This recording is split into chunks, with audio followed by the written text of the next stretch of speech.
ele é um dos sentimentos mais desafiadores que a gente traz hoje na matéria, nos desafios diários. E é um sentimento que vai minando as nossas forças de realização, que vai criando internamente sentimentos enfermos, de desatino, de desequilíbrio, nos impede de prestar atenção nas oportunidades que a gente tem nas nossas vidas, que é a ansiedade. A gente vê hoje, eu acho que de 100 pessoas, 90 vai nos falar, eu sofro de ansiedade.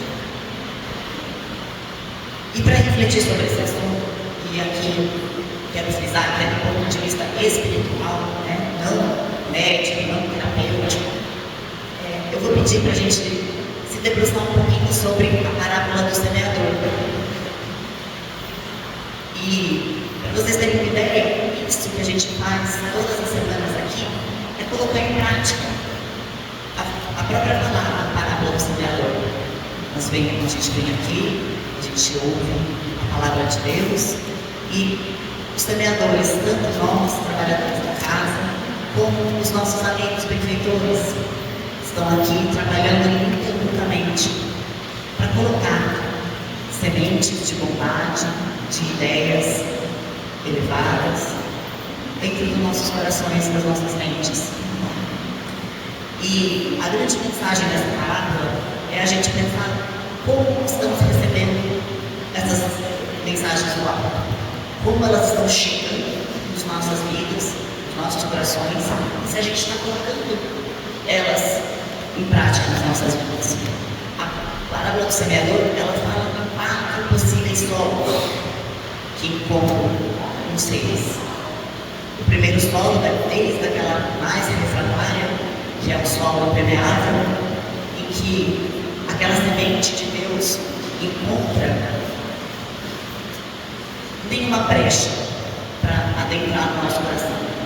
Ela facilmente é jogada para fora da nossa vida através de espíritos com quem temos dívidas ou dos nossos próprios pensamentos, que são cheios de dúvidas, cheios de ceticismo. Temos o segundo tipo de solo, que é o solo pedregoso, em que a pessoa recebe a mensagem de Deus, talvez a acolha uma possível ideia promissora, mas na primeira oportunidade que ela tem de se mostrar caridosa, empática, bondosa, ela se esquece dessas palavras que ela ouviu aqui, que ela leu no Evangelho, e volta às suas antigas condutas. Eu quero, nesse momento, que vocês já comecem a pensar qual é o seu solo. Vocês estão naquele solo impermeável, que nada recebe? Vocês estão no solo pedregulho, que estão aqui e até se sentem um pouco tocados pela palavra de Deus, pela quarta-feira, mas se esquecem deles rapidamente. Temos o quarto solo, que é o solo ideal, é o solo frutífero, que é aquele que recebe a ideia de Deus e a põe em prática e a faz florescer na vida. Mas também é esse solo que a gente se preocupa em conversar hoje sobre esse ambiente. O solo que a gente se preocupa hoje é o terceiro tipo, que é o solo com espinheiros. O solo com espinheiros, se vocês se atentarem a ele, é uma planta. Então, aquele indivíduo, ele já está buscando melhorar, evoluir. Mas na luta do pensamento de Deus e do espinheiro, muitas vezes a palavra de Deus é abafada pelos espinheiros internos de cada um. A corrida dessa palavra de Deus no nosso coração, ela perde pelos espinheiros. A semente do Evangelho, ela significa paz, evolução, equilíbrio, tranquilidade. E se ela cotidianamente é abafada pelos espinheiros,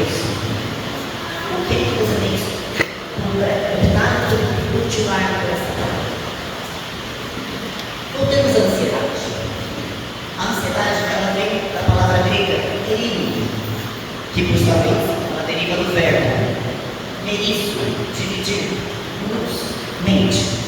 Então, mente dividida. É a perfeita definição do que é ansiedade. É um estado de divisão.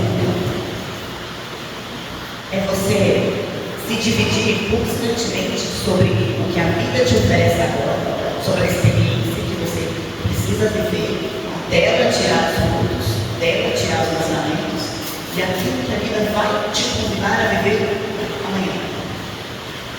Quando você fica nesse estado de divisão o tempo todo, o que acontece? Você não absorve o que você precisar aprender com os acontecimentos de hoje, e tampouco vai estar preparado, lúcido, para a aprendizagem de amanhã. Você fica o tempo todo dividido, inquieto, você fica no limbo dos seus próprios pensamentos. E já dizia Emmanuel no livro Pensamento e Vida, a mente é o espelho da vida em toda a parte. A mente reflete aquilo que eu fiz na minha atenção. A vida nada mais é que um grande eco. Se para tudo que você enfrenta, você olha com olhares negativos, então nada te será positivo. E se para tudo que você enfrenta, mesmo as dificuldades, você olhar com um olhar um pouco mais positivo, então nada será eternamente negativo para você. Porque a ansiedade, ela gera uma aflição tão absoluta que ela nos rouba até o aprendizado. E é interessante pensar na ansiedade assim, como uma gestão, porque te dá o poder de escolha. O que é que você vai escolher? Você vai escolher colher os frutos dos ensinamentos da sua vida? Ou você vai lutar eternamente por colher os frutos? Vocês percebem agora como perfeita é a definição de Emmanuel, chamando a ansiedade de corrosivo da alma? Porque a ansiedade sempre gera aflição. A ansiedade nos mina por dentro. Ela pode reverberar até a saúde física. Vamos trazer para a saúde. Se eu me alimento de uma comida estragada, azeda, eu rumo para a enfermidade. Eu rumo para o desequilíbrio fisiológico. Se eu alimento a minha mente com pensamentos muito baixos, eu rumo para o desequilíbrio mental. E isso nada tem a ver com planejar, com almejar, com sonhar. É claro que esses são atos muito benéficos para nós. O que eu digo aqui é fixar a nossa mente frente às nossas dificuldades, não naquilo que estamos enfrentando agora, mas em possíveis despechos que nem aconteceram, que nem chegaram até nós. E essa nossa dificuldade de nos doarmos inteiros, que nos faz exalar a sombra da ansiedade. A gente está o tempo todo trabalhando hoje, pensando na meta do futuro. Estamos lendo um livro, pensando na discussão que tivemos ou que teremos com alguém. Estamos conversando com um amigo, a gente não consegue escutá-lo sem já começar a pensar na resposta, ou interromper, sem antes ele terminar de contar. Nesse excesso de vidas ocupadas, nós estamos cada vez mais vazios. Há 2000 anos atrás, Jesus já chamava essa inquietude, que na tradução do Evangelho, ansiedade se chamava inquietude, ele chamava de aflição vazia, que também é uma perfeita definição para esse mal do nosso século. É permitir que a nossa mente pague nessa imensidão desse vazio entre o hoje e o que a vida nos trará amanhã. E quem vive nesse eterno estado de condição, é muito difícil a gente controlar os nossos companheiros, nossos desativos, as nossas impaciências, agressividades. E qual que é o grande problema disso? É que sempre que a gente permite que as nossas vibrações, que os nossos pensamentos caiam e fiquem muito baixos, numa frequência auxilia do Pai. E a gente abre caminho para quem vibra na mesma frequência, ou em frequências ainda mais baixas. E aí, a gente alimenta tanto a nossa mente com esses possíveis desfechos tão ruins, que a gente acaba traindo para nós. Já disse um pouco antes que Emmanuel dizia que a mente ela tem uma força muito grande, e de tanto alimentar os nossos pensamentos com possíveis desfechos, talvez, se equilibrados estivéssemos, eles não poderiam ter. E tanto alimentando os nossos primeiros, de fato, Deus serve. Como a gente pode, do ponto de vista espiritual, do ponto de vista do espiritismo, criar um ambiente um pouco mais doce para encarar essas batalhas e as ansiedades que tanto nos tomam? E aí Emmanuel nos traz dois mecanismos. Vocês percebem que, apesar de textos de 2000 anos atrás, eles ainda são muito atuais. Por isso eu sempre digo, para tudo que vocês estiverem enfrentando, busquem ajuda nas palavras de Deus, porque elas estarão lá. Comecem com o Evangelho no lar. O que você precisa ouvir, o acalento de Deus vai vir para vocês. E quais são os recursos que Emmanuel elencou para ajudar nessas batalhas? O primeiro, parece meio óbvio, que é agir com paciência. E aqui, eu entendo que a paciência, ela é a ciência da manutenção da paz, da nossa paz. E não é a inatividade, não é enfrentar, não pensando no amanhã, não me movimentando. É dar a circunstância, a dificuldade que enfrentamos hoje, o empenho necessário hoje. O que é que eu posso resolver hoje? Assim fácil. Parem de trazer o amanhã para hoje, porque vocês não resolvem não resolvem limpar. Não. Continuam eternamente divididos naquele limpo. O nosso mal é querer o muito sem fazer o pouco bem feito.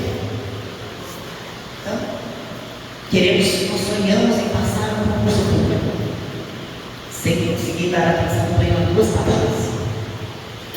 Queremos falar para multidões, mas não ficamos 5 minutos ouvindo um amigo sem interrompê-lo, sem checar na rede social. Queremos o corpo atlético, mas queremos através de atalhos, e não da constância de protocolo de treino. Queremos o reino dos céus, mas não perdemos 5 minutos da nossa semana para fazer o evangelho no mundo. Está vendo?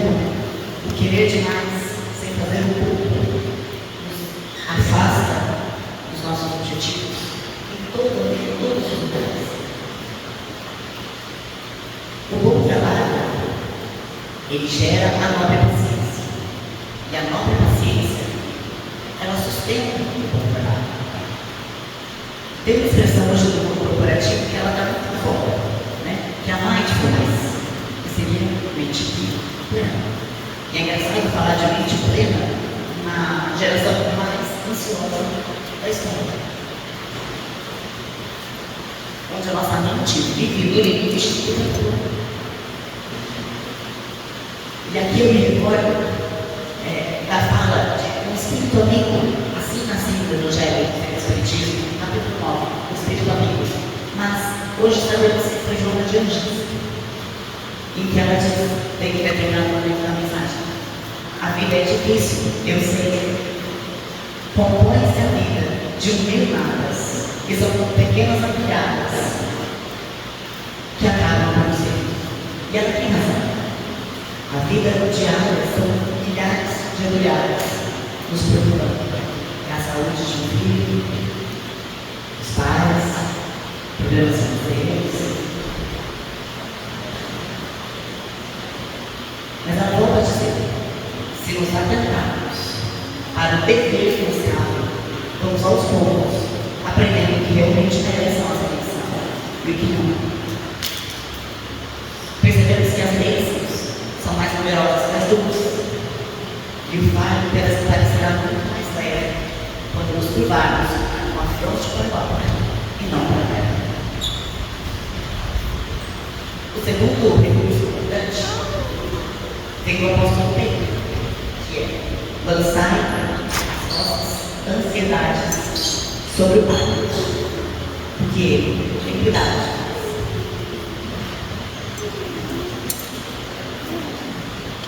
E é nessa relação de confiança com o Criador que tem que ser mais que uma crença, tem que ser uma certeza que aquele vinho do amor que rege as nossas vidas nunca nos separa. Entramos no ônibus para viajar sem conhecer nenhuma coisa, mas conseguimos descansar. Entramos num avião sem conhecer nenhum outro e conseguimos descansar. Entramos num navio sem conhecer ele na religião, conseguimos descansar. Por que a gente não consegue descansar na vida se quem rege a nossa vida é Deus? Se a força maior de bondade e amor nos segura nos braços, se Ele é por nós, quem será contra nós?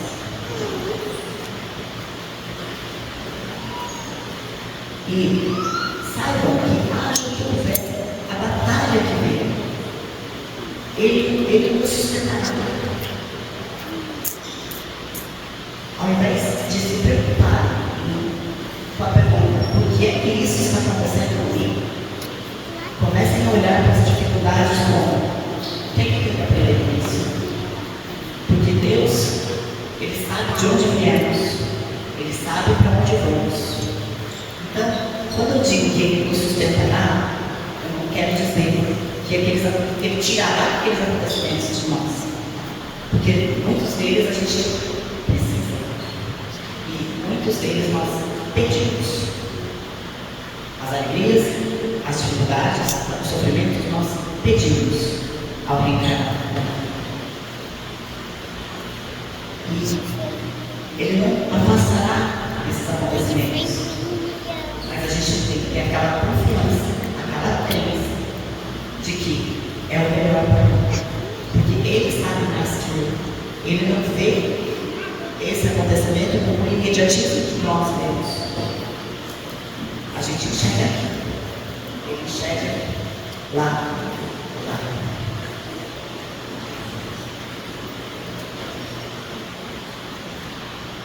Então, esses dois pilares de paciência e de confiança, Ele nos traz para enfrentarmos as batalhas. Do ponto de vista do Espiritismo, são mais do que necessárias como batalhas para a gente vencer as ansiedades. Agora, não pensem em ansiedades como algo que a gente só resolva aqui. A vida, ela tem que ser como uma pirâmide. Corpo, mente e espírito. Cuidem do corpo, cuidem da mente, cuidem do espírito. Porque nessa pirâmide, se um dos lados está enfraquecido, tudo desmorona. Às vezes, em outro momento, a gente escuta, eu não quero fazer terapia, eu não quero tomar remédio. Eu já estou vindo aqui. Nenhum de nós vai prometer para vocês que será curado uma ansiedade, uma depressão, apenas vindo aqui. É um trabalho que tem que ser em conjunto. Onde é que entra o trabalho do médico? O psiquiatra, ele consegue te dar medicações que façam o seu cérebro funcionar direito. O terapeuta, ele tem técnicas que eles fazem a sua mente funcionar direito. Se você tiver o seu corpo nutrido, a sua mente nutrida, o seu espírito nutrido, eu garanto que as ansiedades